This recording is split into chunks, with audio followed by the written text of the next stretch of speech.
Hola, ¿qué tal mis queridos menores? Esta es la lección número 9. Seguiremos hablando del profeta Nehemías y esta será la última lección que hablaremos de él. El título de la lección es Dar la gloria a Dios. Comencemos con nuestro versículo para memorizar. Den gracias al Señor, proclamen su nombre, cuenten a los pueblos sus acciones, canten himnos en su honor, hablen de sus grandes hechos. Primera de Crónicas 16, 8 y 9. Y nuestro mensaje de esta semana nos dice que servimos a Dios cuando compartimos lo que Él ha hecho por nosotros. Vamos a comenzar con el relato de la lección. Imagina que te eligen como anciano en tu iglesia. ¿Cómo tratarías a los demás miembros que no están dispuestos a servir a Dios? Veamos a continuación la forma como el anciano Nehemías se las arregló para resolver los problemas que le salían al paso. La muralla que rodea Jerusalén ya está terminada. Han finalizado las fiestas y las celebraciones.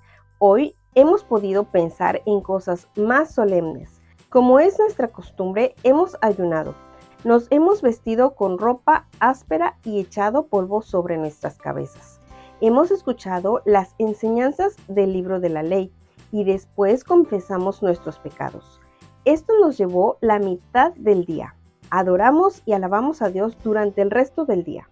Los levitas elevaron una hermosa oración en la que expresaban cómo Dios nos ha bendecido desde el principio. Se refirieron al pedido de Dios para que Abraham saliera de la ciudad de Ur, a los sufrimientos de nuestros antepasados en Egipto y a su liberación cuando cruzaron por un camino abierto en medio de las aguas del Mar Rojo. También hablaron de la columna de nube que daba sombra en el día y alumbraba en la noche. Recordaron cómo Dios les había dado su ley, cómo los había alimentado con maná, cómo les había dado agua y cómo su ropa y calzado no se había gastado durante los 40 años de su peregrinación y que finalmente los había hecho entrar en la tierra prometida. A continuación, comentaron acerca de la lamentable desobediencia del pueblo a los mandamientos de Dios a pesar de la forma admirable como Él los había tratado. Dios permitió que fueran llevados de nuevo al cautiverio. Hablaron de lo bueno, paciente, misericordioso y bondadoso que Dios ha sido en su trato con la desobediencia de nuestros antepasados y con la nuestra ahora. Yo rebosaba de agradecimiento mientras pensaba en la bondad de nuestro Señor. Mi trabajo en Jerusalén ha concluido. Ser gobernador de Judá durante estos 12 años ha sido muy satisfactorio para mí. Nunca he aceptado pago alguno por mi trabajo, ni una moneda de plata o un plato de comida. La gente se ha establecido en este lugar con sus familias.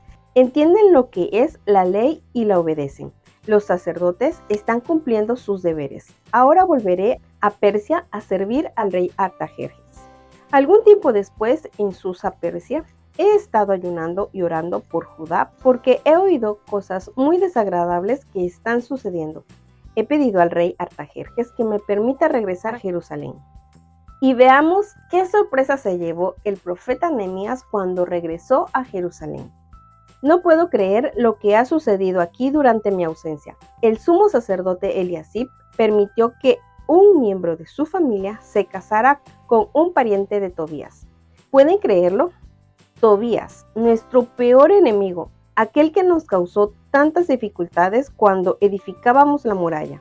Dios ordenó a Moisés hace mucho tiempo que ni siquiera debíamos permitir que los antepasados de Tobías vivieran cerca de nosotros.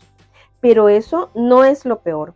Eliasib le facilitó un aposento del templo y no uno cualquiera, sino el lugar donde se guardan los diezmos y las ofrendas que pertenecen a los levitas, a los músicos y a los cuidadores de las puertas. Eso me puso de muy mal humor. Arrojé fuera del templo todas las pertenencias de Tobías y ordené que se purificara ese aposento, y a continuación hice llevar nuevamente las cosas que pertenecían a ese lugar, como las ofrendas de cereales y el incienso. Después de descubrir que los levitas y los músicos se habían dedicado a la agricultura porque el pueblo no los sostenía financieramente, busqué a los dirigentes y les pregunté por qué habían permitido eso. pero no pudieron darme razones. De modo que recorrí las granjas y traje de vuelta a los levitas y a los músicos. Después de eso, el pueblo comenzó a llevar los diezmos y ofrendas al templo y yo los guardé en el aposento de la tesorería. Puse a Selemías, Sadoc y Pedaías a cargo de los mismos. Hanán, el hijo de Zacur, les ayudará. Son un sacerdote, un maestro y un levita, en ese orden. Son hombres honrados. Sé que actuarán correctamente en su relación con el pueblo. Para ese tiempo observé que algunas personas trabajaban los sábados, hacían vino, cargaban cereales en asnos y llevaban granos, vino, uvas, higos y pescado para venderlos. Volví a vérmelas con los dirigentes. Les pregunté por qué permitían esas transgresiones. Por cierto, que no supieron qué decir. Estaban profanando el día de reposo como lo habían hecho sus antepasados. No podía creer que no hubieran aprendido la lección. De modo que ordené que las puertas de la ciudad permanecieran cerradas desde la puesta del sol del viernes hasta el final del sábado. Incluso puse a mis siervos a cuidar las puertas. Una o dos veces, unos pocos mercaderes pasaron la noche fuera de Jerusalén, pero les advertí que si lo hacían nuevamente, nunca más tendrían ocasión de vender sus mercancías en la ciudad, ni siquiera durante otros días de la semana. Después de eso, ya no volvieron en sábado. Luego ordené a los levitas que se purificaran y fueran a cuidar las puertas de la ciudad. Les dije que era su deber asegurarse de que el sábado conservara su carácter de sagrado. Nada de esto fue fácil, pero tenía que hacerse. Tenía que recordar al pueblo que debía vivir en la forma como Dios había establecido. Creo que todos están en el camino correcto una vez más. Agradezco a Dios por su paciencia y misericordia con Israel. Saben, mis queridos menores, así como el profeta Nehemías hizo lo correcto para hacerle ver al pueblo de Israel que estaban actuando de manera incorrecta, aún más tratándose de guardar el día de reposo, así en la actualidad tenemos personas que nos llaman la atención y nos animan a volver al camino correcto. Si de alguna manera alguno de ustedes que me está viendo no está guardando correctamente alguno de los mandamientos de nuestro Dios, los invito a que pongan atención a las amonestaciones que recibimos por medio de personas que nos aman, sean hermanos de la iglesia o sean personas que son de nuestra familia.